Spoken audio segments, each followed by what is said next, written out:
Okay guys, I've got two Astro-Physics Eagle Tripods. The one on the right I've had. The one on the left I recently acquired from a buddy of mine, Tom, who was downsizing. And I want to put a handle on the newest one there on the left. Now I've got one already that I placed on the one on the right, as you can see right there. And I had to drill holes and put it in there, and it's worked out great. But I think that I'm going to change it up, and on my latest one I want to put it right on the actual leg, the north leg of the tripod that you see there. And I'll be drilling two holes. It should work out just fine. If it doesn't, at the least I'll be putting a bolt back in there to cover them up or anything, but I think it's going to work fine. I've been looking at it, and the good thing about it is that by putting the handle on the leg, I will be able to maintain the tripod as it was designed to collapse it and change the center column.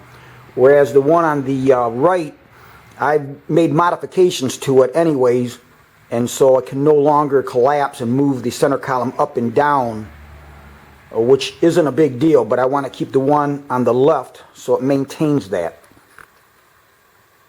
And this is the handle that I'm going to be putting on it. It's aluminum. It's got a real nice finish to it. The one that's on the older tripod there that you saw on the right, I can no longer find those handles. They were a heavier chrome plated handle, but this is going to be a real nice handle.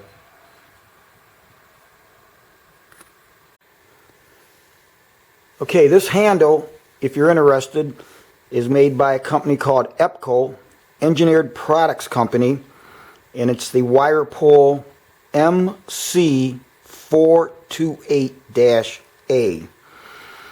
And as you can see, the center line of the bolt holes would be 5-inch center line, and the diameter of the stock is 1/2 inch. And of course the material is aluminum, and appears to have what I would call a sandblasted surface, glass beaded. It's I like it a lot. It's got a nice finish to it, and the depth is nice too. It's 3 inches this way on the height, so you can easily get your hand in there with a lot of spare room. So the next thing I had to do was, where was I going to position this on this leg? Again, this is the north side. So underneath you have ribbing that comes down the center here, and then right about here, just before there, it steps up, and then it gets thicker up here, then it drops down that ribbing, and then it's hollow on the sides, and then right in this area here, it's all open. Okay, so I know that I can easily put a bolt in this area here. Okay, there's no ribs here, but up here there's a rib, so I thought I'll go up just a hair higher.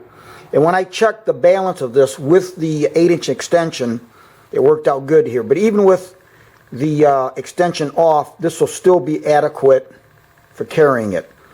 So what I want to do is put this just about like that. So when I lay this out, I'll drill my holes right about there.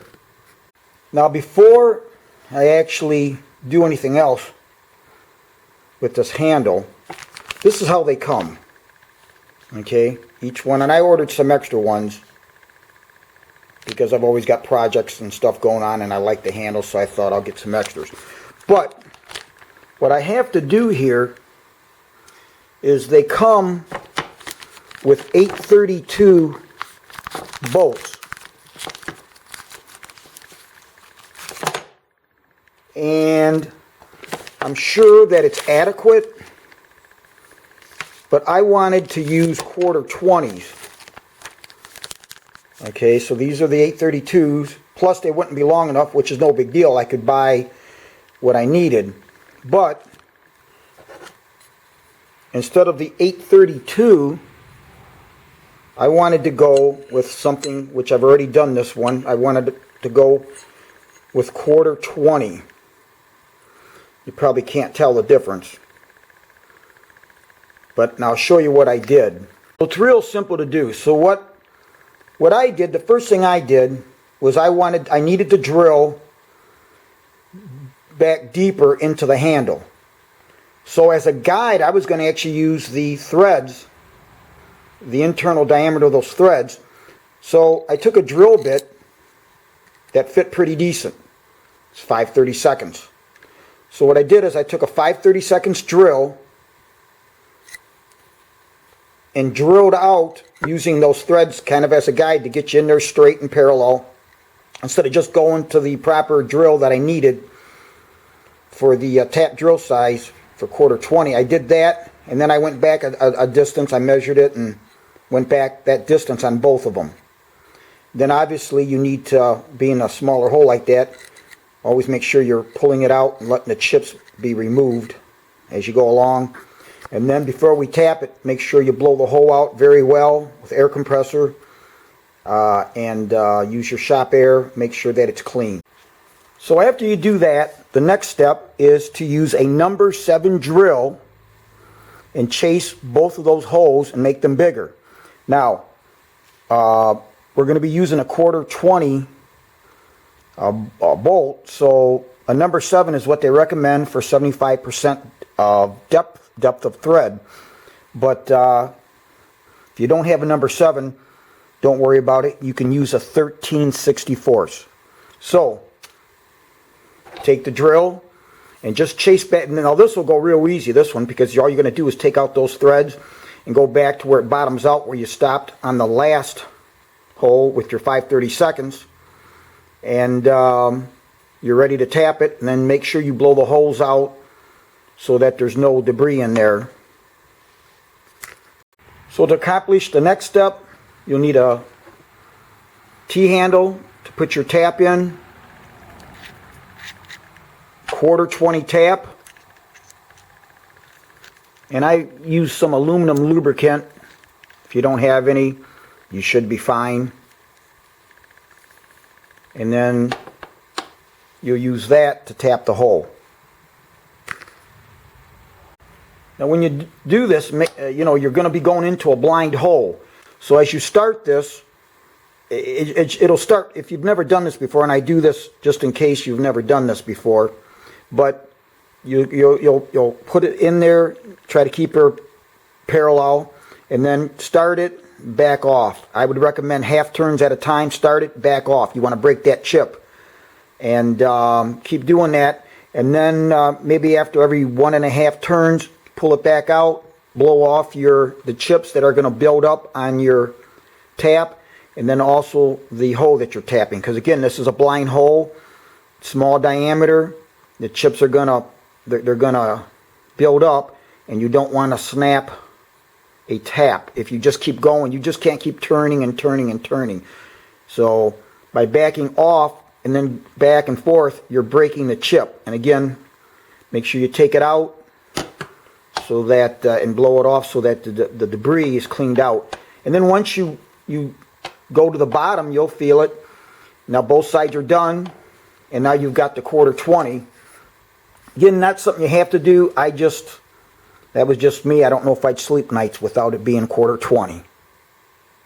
And guys, if you want to skip that step, interestingly enough, this is the actual handle that came with my 12-inch ATS portable pier, a big tripod, and believe me, it's heavy. It's big and heavy. And they put one of these on there. And, you know, I had this in my drawer of stuff, my toolbox of astronomy stuff, and lo and behold, it's damn near a dead ringer for the one I'm putting on this Eagle tripod. And all they had for 832s. So I guess if they thought it was okay, it was okay. But like I said, I'm going to go with the 1/4 20. And on that ATS, I ended up putting a much bigger handle. The one that you saw on my Eagle, I used the same type of handle. So, but I just thought I'd show you this. If this is something you want to do, then you can give it a try. Okay guys, so I'm doing this in my garage, and I've got some shipping blankets down on the floor so as not to scratch anything. And to do this, I'm going to remove this leg and to lay it out, and then I'm going to, since this is thick here, I'm going to drill this on my drill press down in my basement. I'm not just going to try to go through there with a drill, because I want that hole to go nice and straight through there. Now to do this, we can't just simply take this knob off, okay, and let this piece come out. I'll show you why. So what I'm going to do is I'm going to take this bolt out right here to remove this strut. Okay guys, to take that off, you'll need a 3/16 Allen wrench, and I'm just using my 1/4 inch square drive from Snap-on here. And this is what you'll take out, this Allen head bolt. And at that point, you're now removed. Okay, so then to pull this out,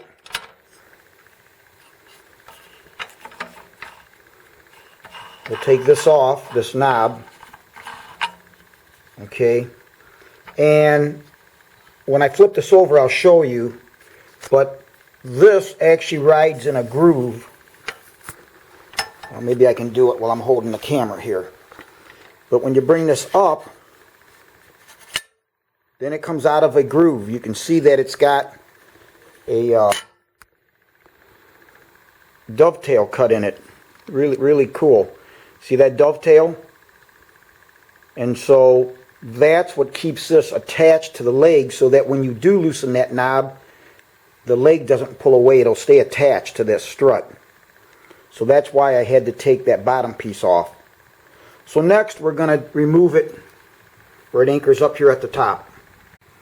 Now up at the leg, you're going to need a 5/16 Allen wrench. And I'm using a socket type. And let me get it going the right way, I guess, first.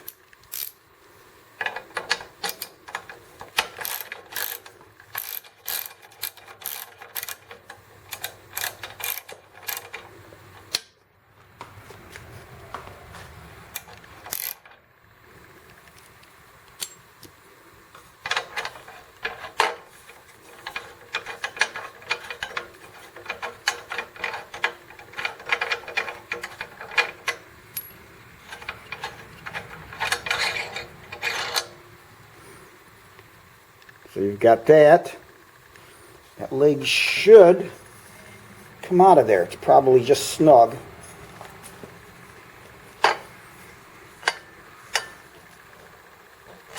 There it is. It's got some nylon. There it is. And don't lose. Okay. So it's got these nylon things on the side. The one already fell off, so be aware of that. So that'll be fun getting that back in. So now we're ready to lay out that leg and drill it for the handle. Now that I got the leg off, maybe I'll show you a close-up. I showed you how that dovetail was.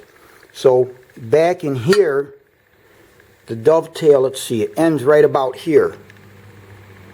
So you've got this distance here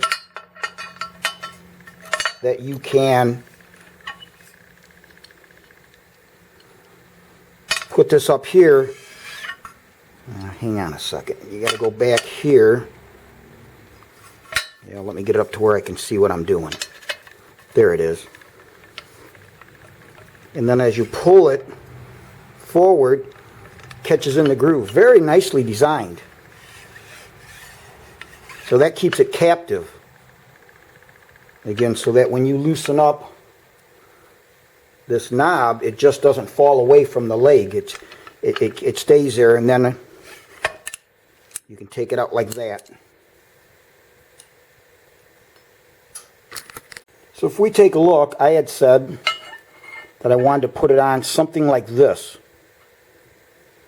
Okay, so that that would fall just that side of the A, just below that. Because if we take a look underneath, let's see, there's that. Let me see here, yeah. So if we take a look, that's going to put me right about here. Okay, so it's going to be in an open spot. So she'll look something like this, if I measured correctly. But yeah, so that's what I'm looking for, something just like that. Okay guys, so I've laid everything out, as you can see. And what I did is I used masking tape. Several reasons. One is you can lay out on your stock. If you make a mistake, you pull it off, you're none the worse. And when you're using a lead pencil, I used to be a carpenter when I started out, and I'll tell you, lead pencil is the hardest thing to get off of anything. So I do all my layout. I take the tape, put it down anywhere I anticipate making marks, as you see here.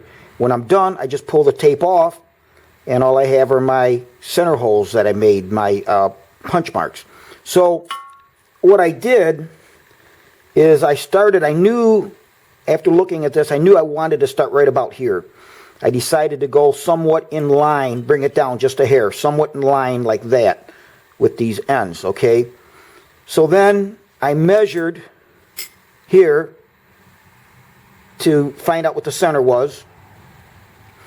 Then I came down and measured what that was, the 5 inches from there, and then I came back to here, measured here to there, so that way I could start here and measure down that distance, make a mark, start here, measure down and make a mark, and then just draw across like that, okay, that you see there.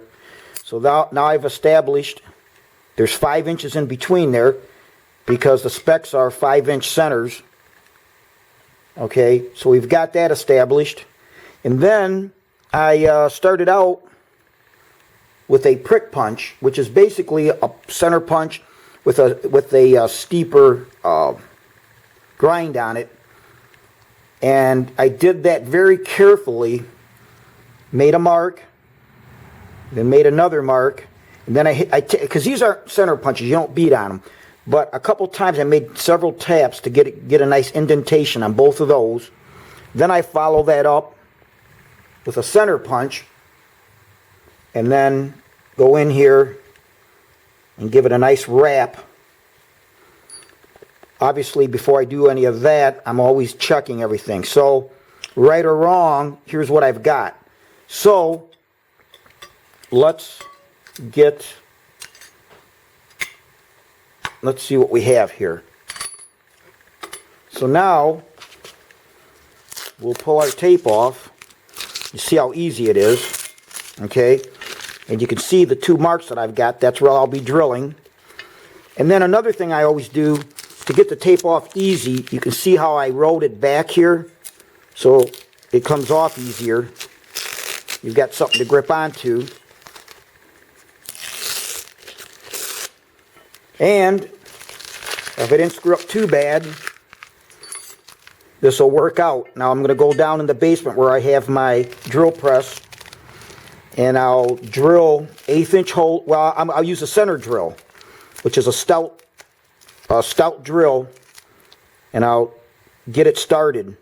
Then I'll use an 1/8-inch drill and an 1/8-inch drill, and then I may go to 3/16 or something. But once I get it started for the web of the drill, the point, then I'll probably just use a 1/4 inch and follow through, and then that'll be the size that I need for the bolts then to hold the handle on.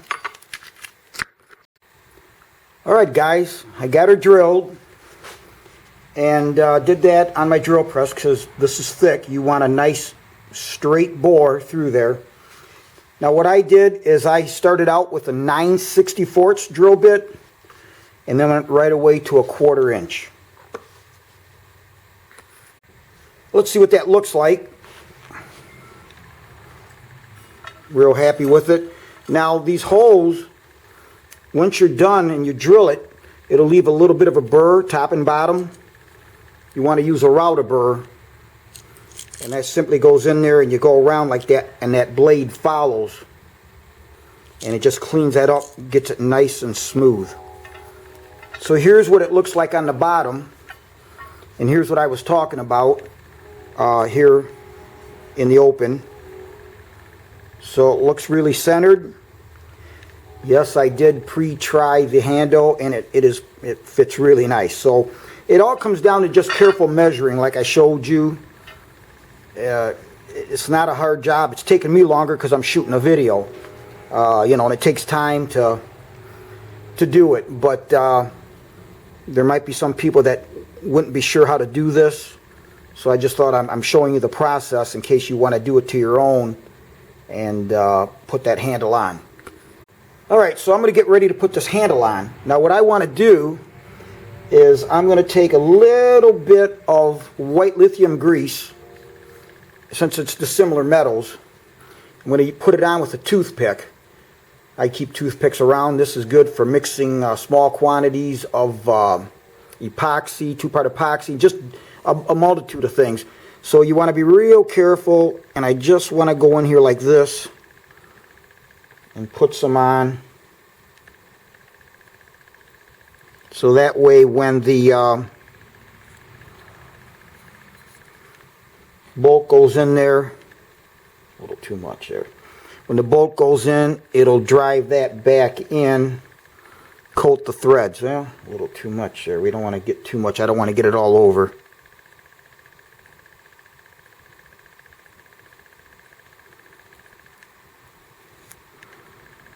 I think that should do it. Maybe just...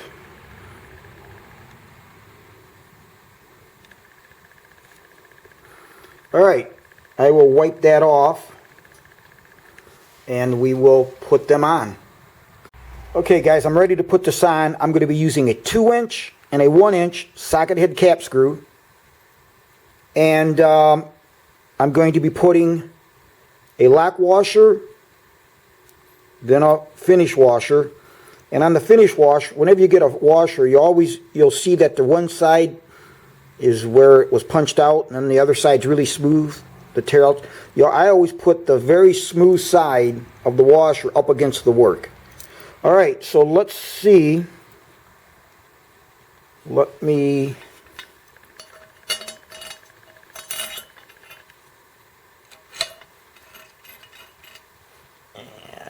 Oh, you know what I forgot though? Hang on. Forgot my washer that I'm going to be putting on the top side. Okay. There it is. Alright, got that started. Let me get the other one started.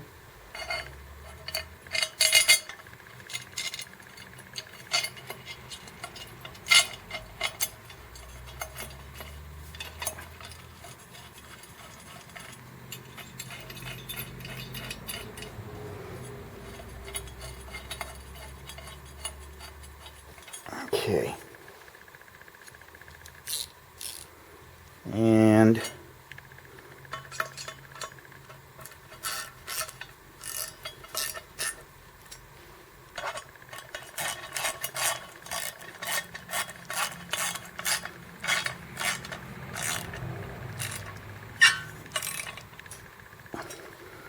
now, same process. If you decided not to go with the bigger 1/4 inch, just use your 1032s, and you'll just drill the proper hole for that 1032. Same process. Really doesn't matter what size bolt you're using. And I'm going to give that a nice snug. Oh yeah. Don't want to go overdo it. I tend to overdo things. Okay. So you got the bolt, your socketed cap screw bolt. You've got a lock washer and then your finish washer, and then top end you've got a finish washer up against the surface and then your handle. Next step, let's put it all back together. So there you are, guys. It's all done. Now I'm not lying. Remember when we pulled this long bolt out of here, this Allen head out of here, and it had those two little nylon washers? Well, I started it with the put the bolt through on this side. It's the only way it can go. The insert's in here to the threaded insert, and I put the washer in here. And I think the way Astro-Physics did it is they probably, and I didn't want to have a spanner wrench you'd need or something. I didn't screw with it. I don't know if they even have it Loctited in there, but I'm sure they did it after. They probably put the washer in and then put the insert in after the fact. Dropped it in because you have a hell of a time, but I did it. Put the bolt in, put the washer, and you can easily start it. Now when you get the other nylon washer in here is where the pain in the ass is, so you really have to. I used a very thin piece of heavy stainless that I had, and I just wiggled it down in there, and then a flashlight to look in here to make sure once the washer was fully around the opening, put the bolt in there then fully and tighten it down and snugged it down, because you'll notice that there is a, and it's not hard to do, you just get the feel of it, because you can get it too tight to where this doesn't move good. So you just back it off a little bit, get it to where this thing, when you open it, will move and doesn't stick. Pretty simple. But anyways, that was the absolute hardest part, was just those nylon. And I did want to take it off. There's no way that I would recommend somebody drilling through something this thick with a hand drill, you know. Just take your time, put it on a drill press. Shouldn't have any problem. And again, you saw how I laid it out. Take your time, measure everything, you know, measure twice, cut once. You know, if you have to measure 3-4 times, and just make sure all the dimensions look good. Once you get it side to side, then you pick a point here, then go down and just look at everything. If it's wrong, pull the tape off, redo it. So, but I used to do stuff like this back when I was a carpenter, laying out stuff, so this is easy for me. But in any event, there it is. Let's see what she looks like set up. Well, there it is, guys. I'm real happy I did it. It's not that hard to do. Just some careful measuring when you drill it. And, you know, if you don't want to take the extra time like I did, it does take time to retap that handle. You know, you got to be very meticulous with it. You know, back and forth, pull the thing out, clean the chips. If you don't want to do the 1/4-20, just leave it to 1032. You'll probably be fine. And, the balance is really nice too. With that 8-inch extension on it, it balances out really good there. Even with it off, it's not bad, but you still need a handle, and I think that's the optimum place for a handle, obviously up in that area. And like I said, I really didn't want to put it on the down tube like I did the other one.